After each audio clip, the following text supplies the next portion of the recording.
We're going to talk today about best practices in emergency imaging.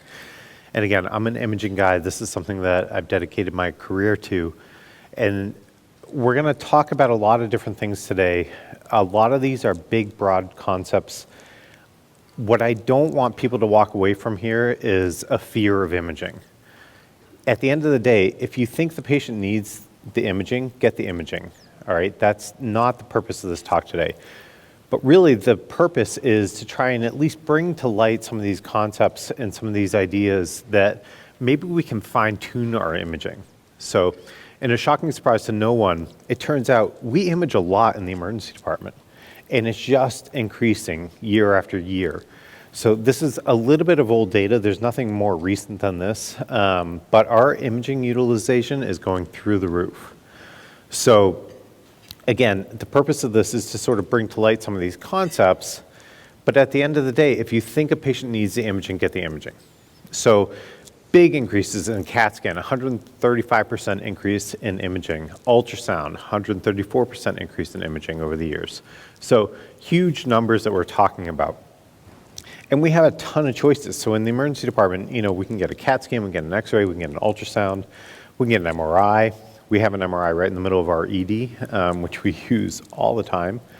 You can even get like a VQ scan. We talked a little bit about that yesterday. So there's a lot of imaging choices out there. And the question is, what is the right test to get and when should we get it? And it turns out that, again, shocking surprise to no one, there's a ton of variability out there in terms of how we're imaging. So this was a kind of cool study. It looked at Medicare utilization rates for imaging. And the darkest green is the least amount of imaging. The brightest red to black is the most imaging. And you can see not only across the country is there variability, but even within an individual state, there's considerable variability in how we image and how much imaging we're getting. And it turns out if in Mississippi, if you stub your toe, you're getting a full body pan scan. So just buyer beware if you're traveling through Mississippi. And the variability just goes on and on and on. So this was a study looking at the use of CT scans in kids with minor head trauma. So obviously with kids, we're worried about the radiation exposure. It's not a benign thing necessarily. If you need to do it, but are there kids that we don't need to do it in? And the answer is yes. And even amongst, this was 25 US EDs, all of 4 of which were teaching hospitals, the rates range from 19% to 69% in terms of who these kids with minor head trauma who got scanned. Huge, huge variability. And when you see that amount of variability, it's got to raise questions, right? Like why is there so much variability? And are the things that we can do as emergency providers to sort of rein that in a little bit? 18% of these kids were PCAR negative, meaning, so the PCAR network, huge research network, they've done amazing work looking at different diagnostic strategies, et cetera. 18% of these kids were considered low-risk PCAR patients, meaning they probably did not need that CAT scan at all. So those are huge numbers. This is another study looking at variability. And so even across chief complaints, there's huge variability. And we've seen this within our own group. We're starting to get data on our own practice performance in terms of our CT utilization rates, et cetera, compared to our peers. And this jives pretty well with that. So even amongst chief complaints, there's huge variability. So abdominal pain, 12 to 52% of patients in this study got a CAT scan. Huge, huge variability. So again, room for improvement there in terms of who do we need to actually image. Interestingly, the most variability was seen in discharged patients. But that sort of makes sense, right? The easiest decision is like, oh, I'm going to admit this patient. And at least there's a cognitive offloading of like, well, they're getting admitted, so even if I miss something, it's not that big a deal. But when you discharge a patient, you got to make sure that there's nothing really wrong with them, right? And so it follows natural sense that our imaging patterns are going to be higher in those discharged patients. And it just keeps going. The studies like go on and on and on. And it's, ranging from head CTs to abdominal CTs, et cetera. So tons and tons of data out there that we as emergency providers have a huge range of variability in our ordering. So how do we rein this in? Well, thankfully, there are some tools and things out there that can help us with this. One of these is the ACR appropriateness criteria. Quick show of hands, who here has actually heard of these or seen these? So a few people. I guarantee many of you have seen this. You may not have realized it because a lot of places this is built into your ordering process. And so what the ACR is, the American College of Radiology, they came up with this idea of appropriateness criteria. And so for every disease that has imaging associated with it as part of the diagnostic strategy, they have gone through and they form panels and they look at all the available evidence for all of the different imaging modalities. And they rate them, and it's a scale typically of 1 to 9, and they divide it up into thirds. And so 1 through 3 is not recommended. So for instance, skull films for blunt head injury, not recommended. 4 through 6 is maybe appropriate. It's typically that's going to be your second or third line testing option. And then 7 through 9 is highly recommended and most often usually appropriate. And so they divvy it up into these groups. They color code it. I highly recommend looking at these because it will really help sort of streamline your ordering process. What I said before, a lot of you have probably seen this and maybe not realized it because it's built into a lot of computerized physician order entry. And this is sort of the wave of the future. So the government, Medicare, is going to start to base their reimbursement for ordering advanced imaging studies based on things like the appropriateness criteria. So a lot of this is already built into your order entry system.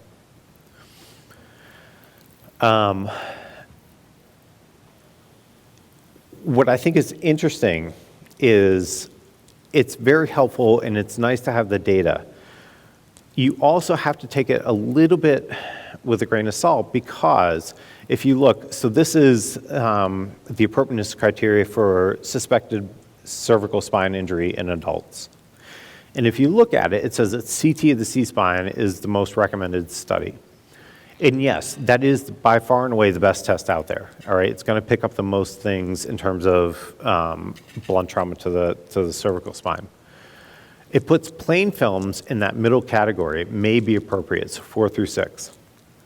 What's interesting though is that for kids, it's the reverse.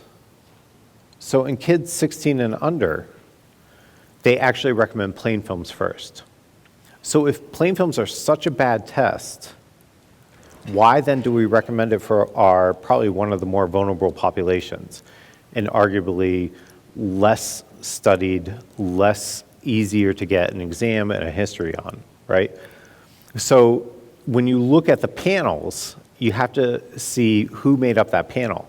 And with the cervical spine one, it was made up of radiologists, obviously, neurosurgeons, orthopedic surgeons, and nobody from emergency medicine.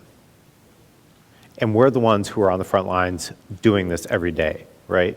So, do I still order plain films of the C-spine? Sometimes. In a very low-risk patient.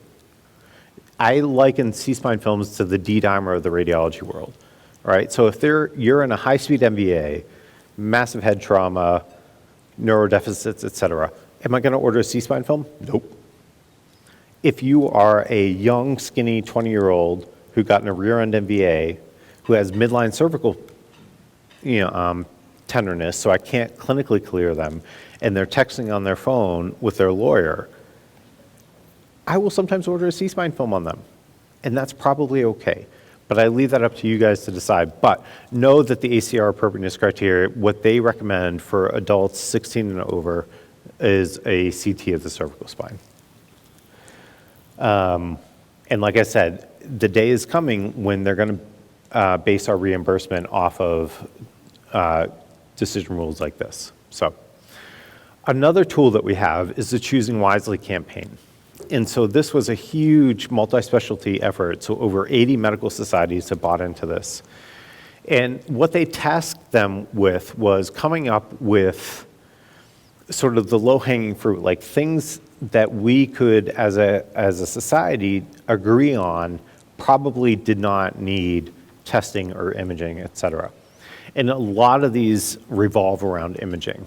Again, no surprise to anyone, we do a lot of imaging, a lot of variability, so there's a lot of room to sort of rein that in, and that's what the Choosing Wisely campaign is really focused on.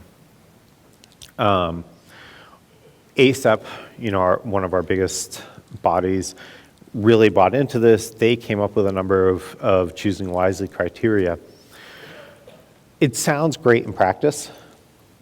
The reality is, though, is that when you create a guideline like this, it's really hard to get it out to the masses, and even harder for people to assimilate that into their practice.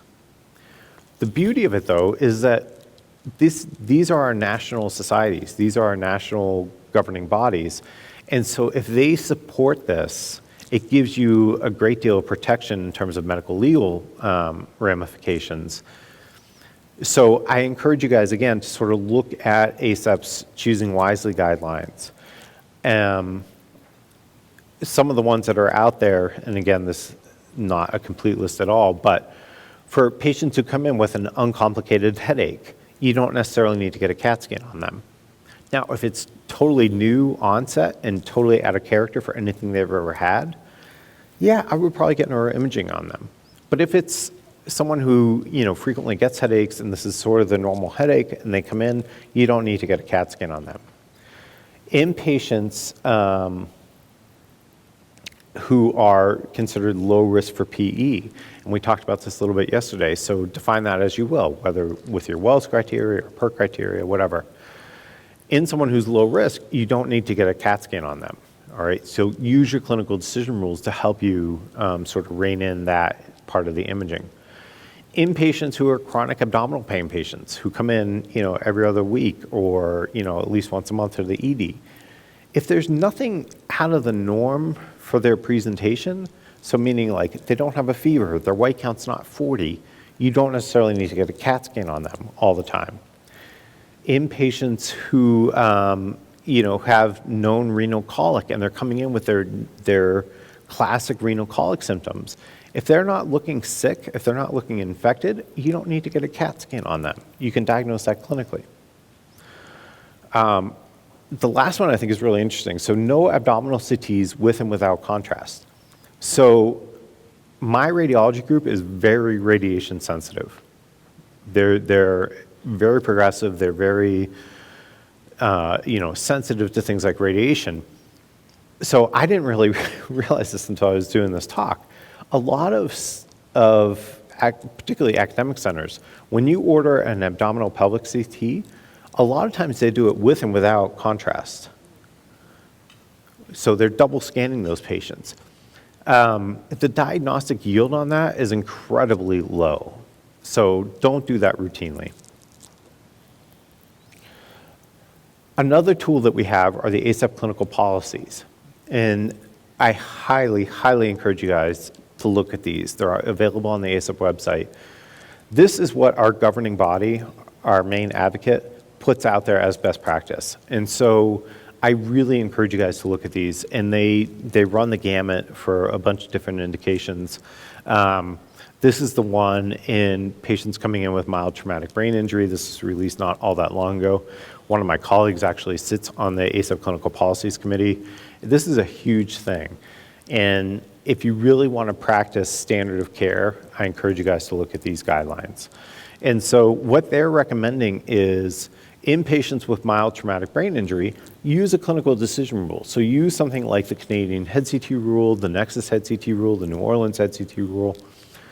Pick one of them, and you can really rein in the amount of imaging that we do on these patients. And again, this is a measure that in my own shop we're actively implementing. And so it's built into our ordering practice. We have to check off one of these clinical decision rules. And it's already, it's been, I think, 3 months we're in. we've already noticed a huge decrease in the amount of head CTs that we're ordering with no adverse outcomes. So you have to know the rules. And so in someone who's higher risk, so if they're on anticoagulation, yeah, this does not apply. This is not the patient that you're going to not scan. But they can be incredibly useful. And again, it's supported by our national society. So Canadian head CT rule, if you look at the numbers, has the best sensitivity and specificity. So that's the one I tend to use the most. And of those, when they've studied it, it's basically 100% sensitive. So I highly recommend looking at that, using it. Head CTs, CTs in general, I think the radiation concern is a little bit overblown.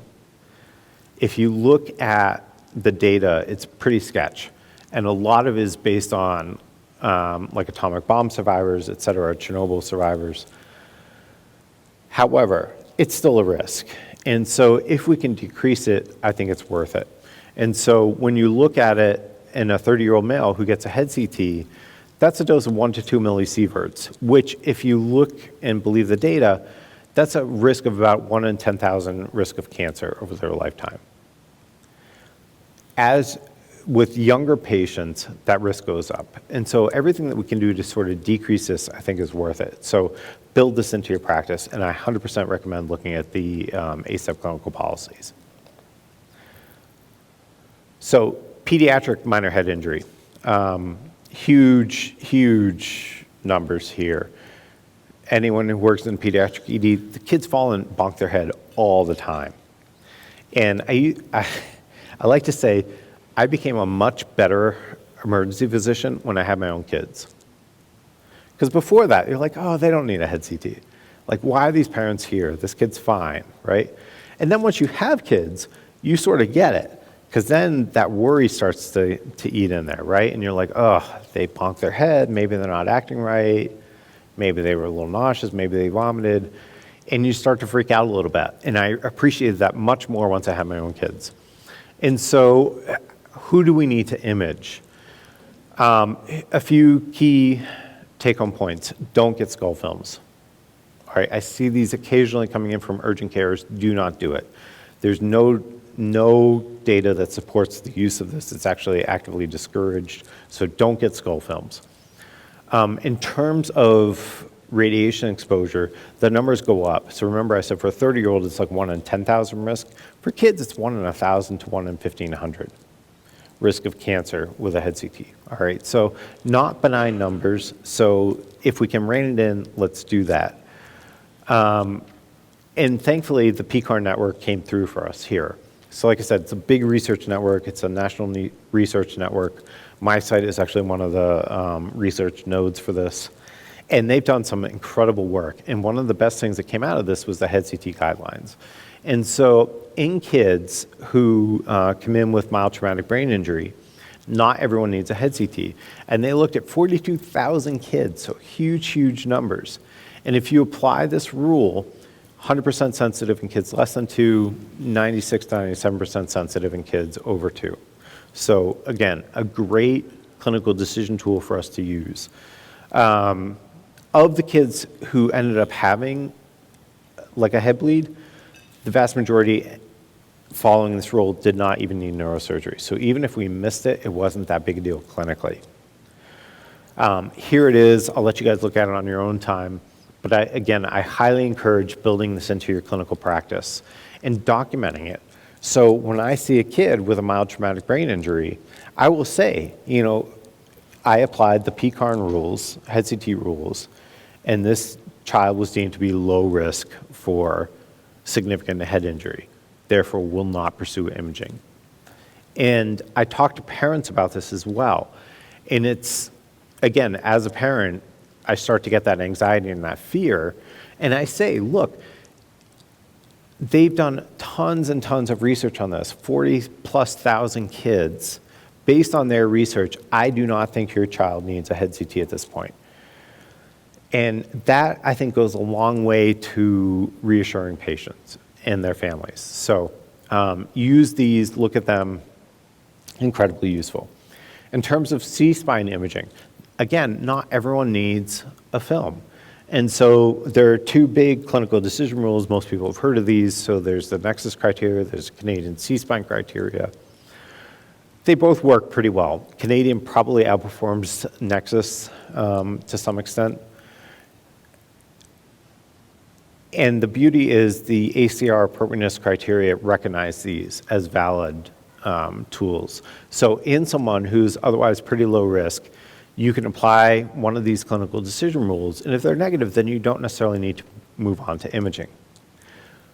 I will say, in the spirit of realism, most of us who have done this long enough, old people will get you every time.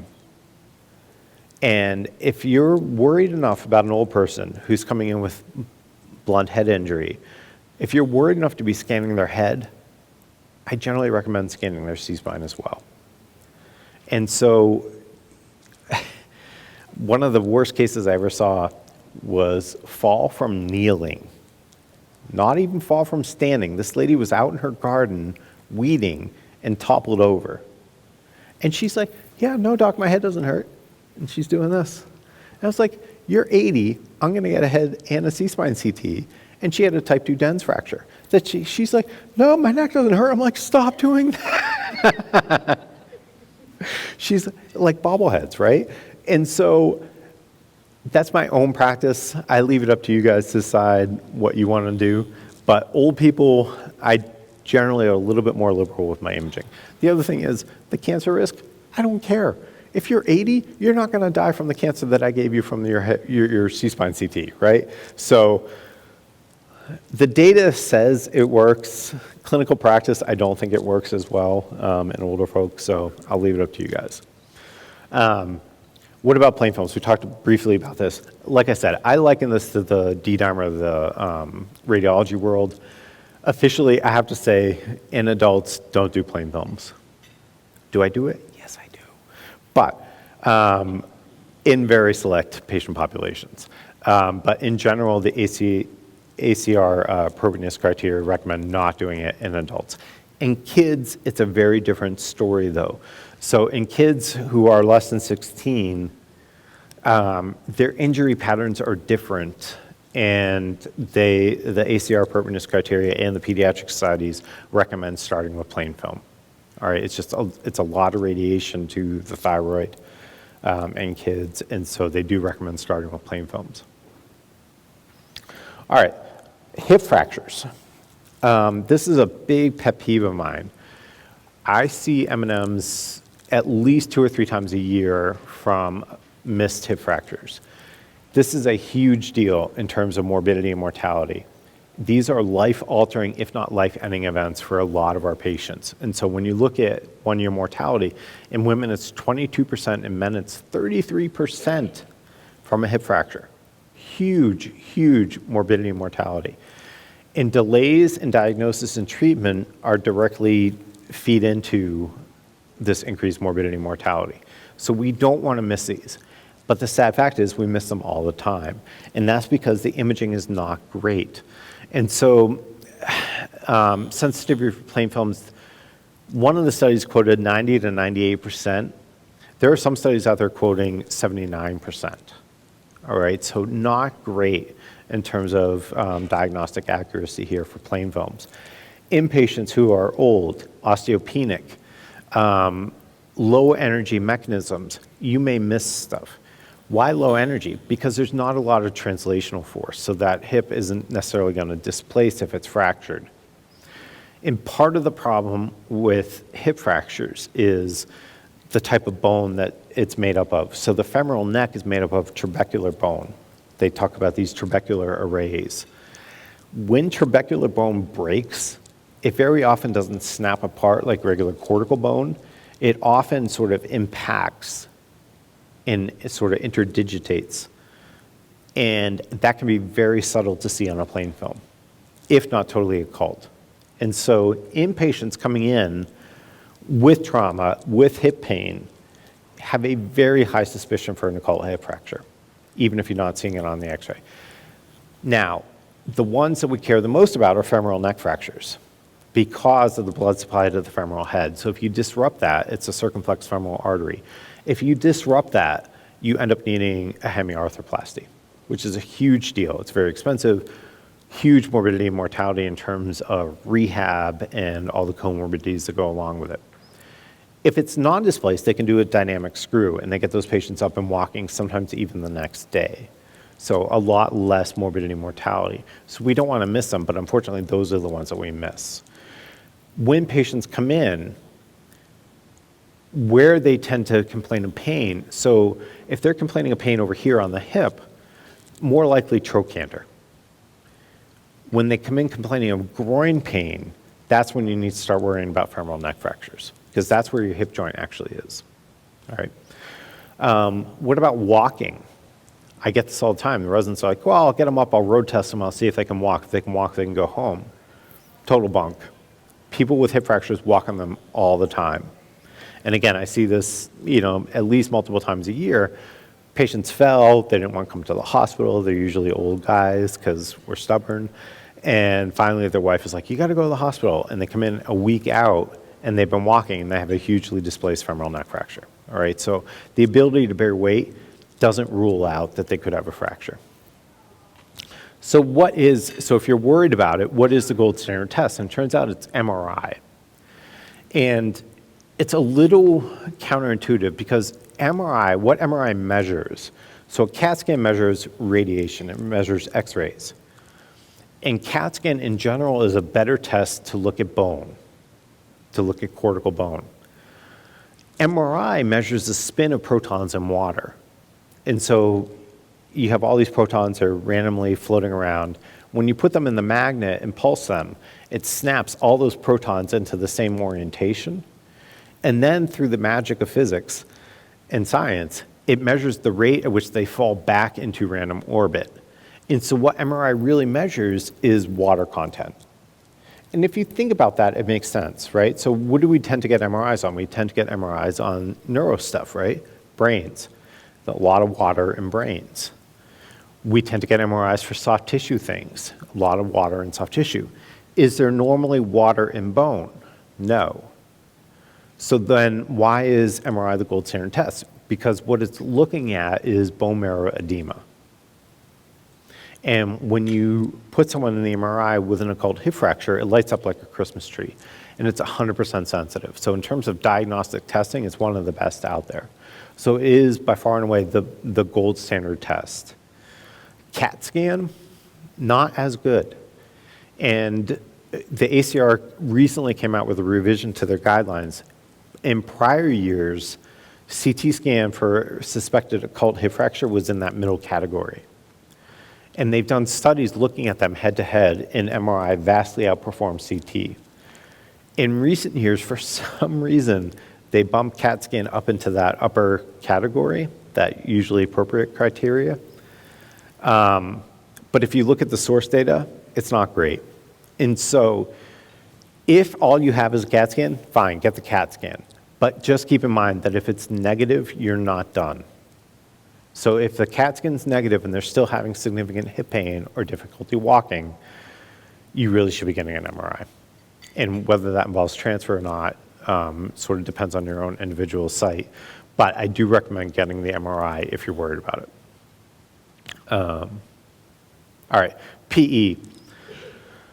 Another big thing that we see all the time, suspected PE. We talked about this a little bit yesterday. The very first thing that you need to do when you're even starting to think about PE is assign a pretest probability. And do that how you will. So there's multiple decision rules out there. There's Wells criteria, et cetera, or clinical gestalt. But in some way or form, you need to assign a pretest probability because that's going to guide the rest of your workup. And in someone who's considered to be low risk for PE, the recommendation is really starting with a D-dimer. In someone who's moderate to high probability, I don't recommend doing a D-dimer because it just won't rule it out. And again, we talked about this a lot yesterday, so I'm not going to dwell on it. But PE in pregnancy, again, we talked a little bit about this. If you're really worried about it, CAT scan really is where it's at. You'll see the professional societies sort of hedge on this a little bit.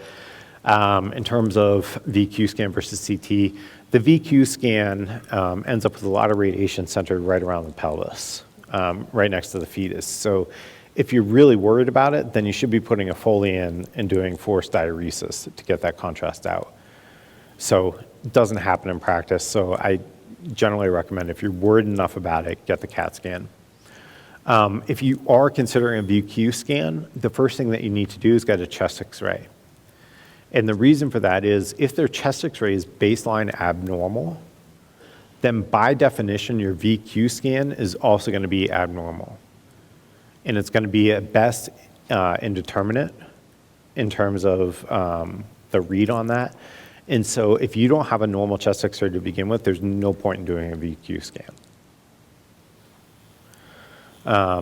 If they're complaining of lower extremity pain, then yes, you can start with an ultrasound. And if you see they have a DVT, then you're done. Like, the treatment's going to be the same. But in general, CT is going to be the way to go.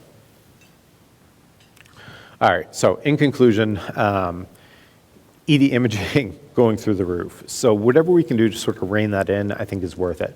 Know the clinical decision rules, know our society guidelines. They can really help to sort of guide your practice and give you support in the case that, in the event that you miss something. At least you have some professional support to help with that.